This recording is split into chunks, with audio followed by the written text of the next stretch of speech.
Welcome to the Parsha Perspective. Each week, we will delve deep in a weekly Torah portion to find a practical and insightful way to enhance your daily life.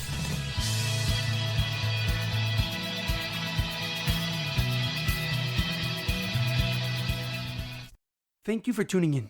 My name is Rabbi Shalom Yamini, and each week we will look into the weekly Torah portion to find practical and insightful ways to enhance your daily life.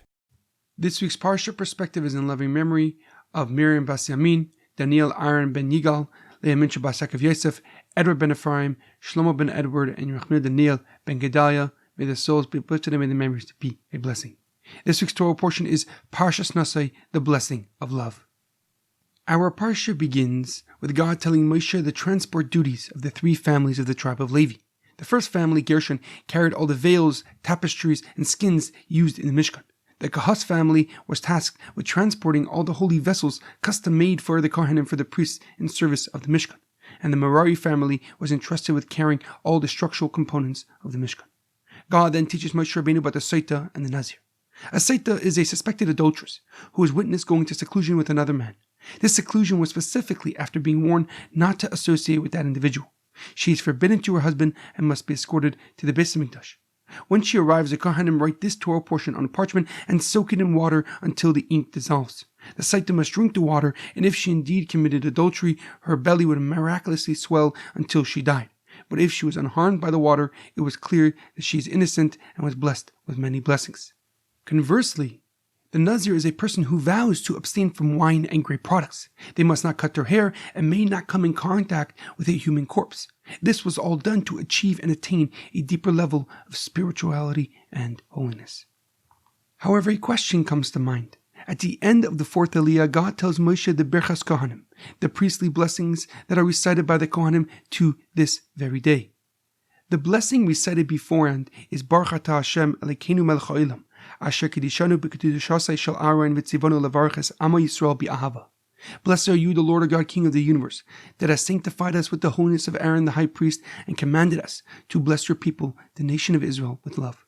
No other blessings specify that it must be done with love, so why must this unique mitzvah, this unique commandment be done ba'ahava, with love?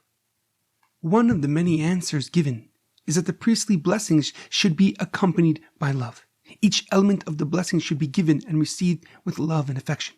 The priestly blessing is divided into three.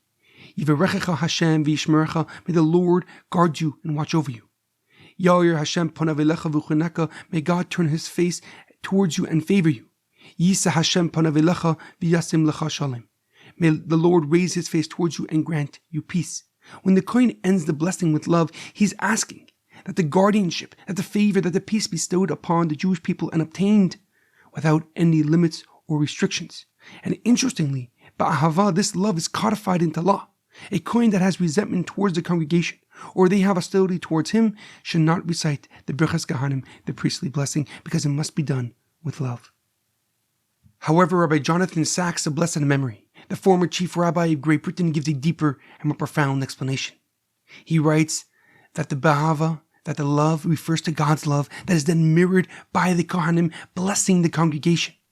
This love traces back all the way to Aaron the high priest, who spontaneously blessed the Jewish nation and therefore merited access to this love for all future generations. Rabbi Sacks explains that the Kohanim are just a channel for God's blessings to his chosen people, as the following pasuk after the priestly blessing states, V'samu shemi al bnei Yisrael v'ani avarchim, and that they, the Kohanim, shall link my name on the people of Israel, and I, God, will bless them. Meaning that it is God's blessing to the nation, and he is using the Kohanim as a pipeline for the blessings to reach the Jewish people. And hence the Kohanim must be selfless, they must be pure as they prepare to give the priestly blessings, which is really God's blessings. Rabbi Sacks continues that all the Jewish people are given the responsibility, they're given the duty and the honor of being a Kohen, of being a priest.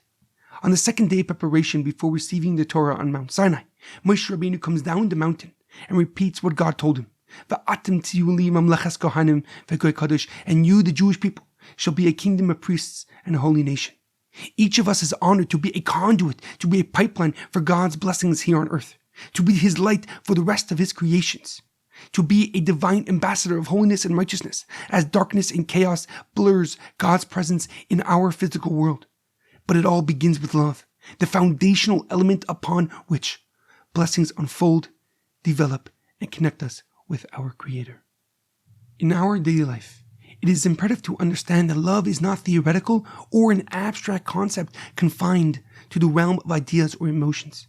Instead, it is a tangible force that actively shapes and influences our interactions with others. When we love our fellow as ourselves, when we do the mitzvah of V'ahavta l'recha kamecha, it not only benefits the recipient, but brings about a transformative change within us.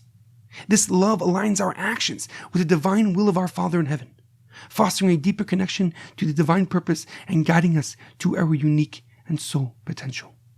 I will conclude with just a small part of a beautiful essay written on love by Rabbi Lord Jonathan Sacks. At the heart of Judaism is a covenant of love. It has been often viewed as a religion of law, of justice, but that is quite untrue. To be sure, Judaism is a religion of law and justice between human beings, because only where there is law can there be a just society. Judaism is nothing if not a religion of society. But between God and humanity, there's a bond of love. Have a great weekend and a good Shabbos.